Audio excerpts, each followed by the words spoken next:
Hello guys, and welcome back to another episode of Entitled People. Let's get right into it. Alright, so here's a screenshot of something someone posted on Facebook.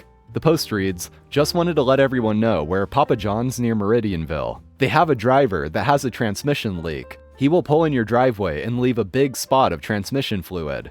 Papa John's management stated Papa John's is not responsible for damage their drivers do to your property." And they even went ahead and pulled out a tape measure to show the size of the wet spot. Honestly, how bored do you have to be to gripe over stuff like this? And somehow even consider it damage. But it makes it even better that no one is even taking them seriously at all, because all 128 reactions to this post is a laugh reaction. I'm sure that wasn't really the response they were hoping for. My teacher enjoyed picking on the small kid. This whole event took place my sophomore year in high school. I hadn't quite physically matured yet and stood at all of 5'4". I generally caught a lot of crap from kids because I was the easy target. I was a star soccer and baseball player who was respected for that, but still got to hear the constant jokes from anyone who felt the need to make themselves feel better. I had an AutoCAD/drafting teacher who always loved to make jokes about my height and girls. I was somewhat timid and shy due to self-esteem issues, so I never really spoke up for myself and responded to his remarks. It's almost as if he would make a point to say things in front of the class to make them laugh. Eventually, one of my friends and peers realized I hated it, so even they stopped entertaining him.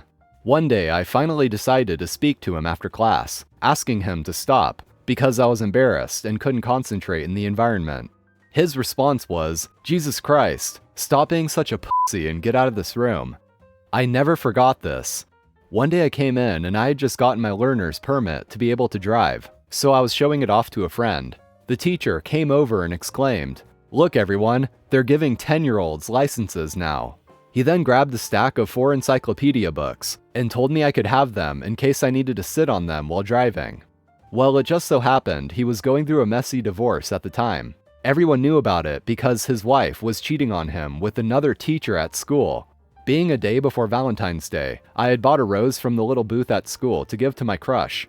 Reaching my breaking point, I confidently held the rose up and asked if he wanted the rose to try and get his wife to love him again, or if I should just give it to Mr. Johnson, the teacher his wife cheated with, to give to her. He absolutely went ballistic on me and lost his shit, to the point of freaking out and having teachers come across the hall to see what was going on. When he finished his outburst and I had a second to speak, I calmly responded, "With all due respect, I think you should take your own advice and stop being a pussy." In that moment, I thought he was going to physically assault me, and I was ready for whatever would happen. He left for the day shortly after. Being this took place on a Friday, I showed up on Monday expecting discipline, or the class to be awkward. But instead, the guy's father had filled his spot as a teacher, and stated that his son was checked into a mental health facility. I initially felt bad, but then I thought about all the crap he had given me, and I never felt remorse after that or since. He had the option to stop, and decided to push it further, so I did what I needed to do to end it. This was a turning point in my life, because I learned to speak up for myself to accomplish things, and not sit on the back burner all the time. I eventually matured into my 5'11", 200-pound frame when I saw him around 5 years later at the store. He didn't recognize me at first, but when he did, he came up to me and apologized, and told me he was a dick, and took his frustrations out on me. He eventually thanked me because he said he finally received the help he needed. Obviously, this was never my intention, but I got my revenge and he got help. Win-win scenario. Karen gets arrested because I wasn't being a good cashier? So I used to work as a cashier in a supermarket. This story took place on my 4th day of work there, and my 2nd day working at a cash on my own without a supervisor sitting next to me, teaching me the ropes. Yes, I had 2 days of training. I'm sure most of you will figure out in which country I live from the following explanation. It will become relevant later.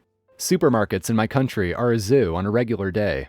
However, Thursdays and Fridays are absolute mayhem at the store and are a special kind of hell.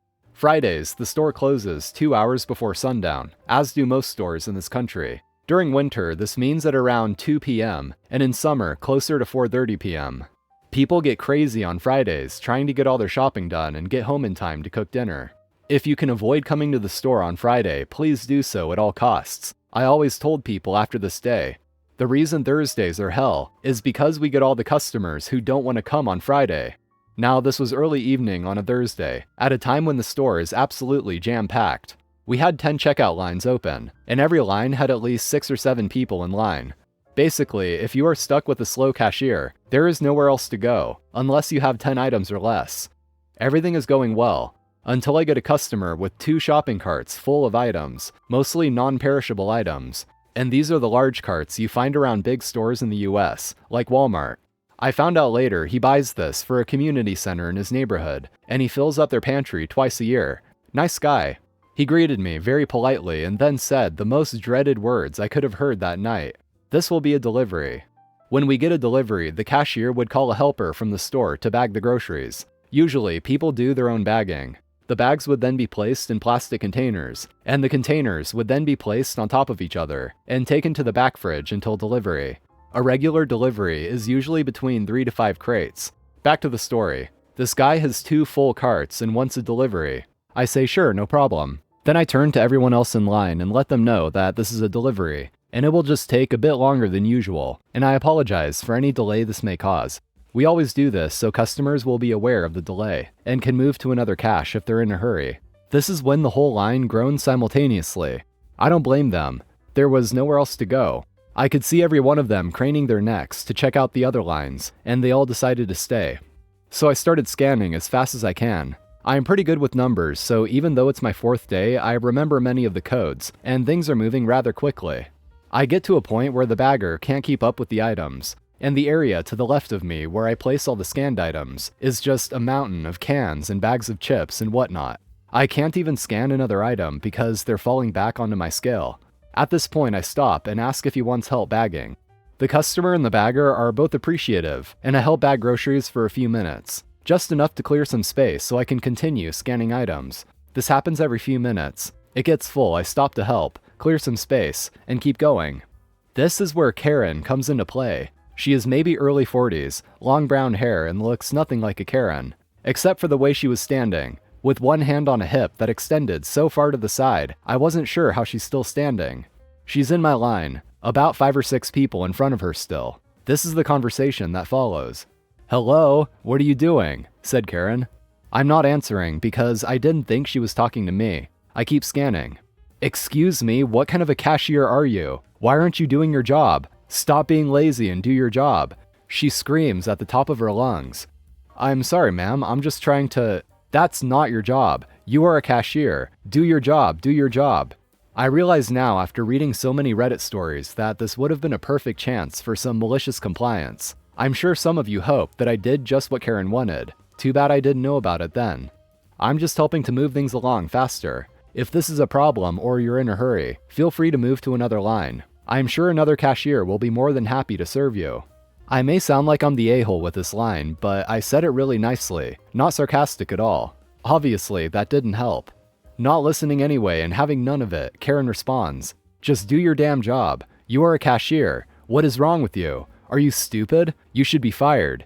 I stop listening at this point and don't answer, as I'm still helping to bag and scan as fast as possible, knowing it's not going to help anyway. However, I see one of my managers, we'll call Joe, walk up to Karen. Joe is great, by the way, always helping the workers. "What seems to be the problem?" said Joe. Still yelling, Karen responds, "Your cashier is awful. She is lazy and she is not doing her job. You should fire her. Tell her to do her job. She's not doing her job." She repeated that a few times like a broken record.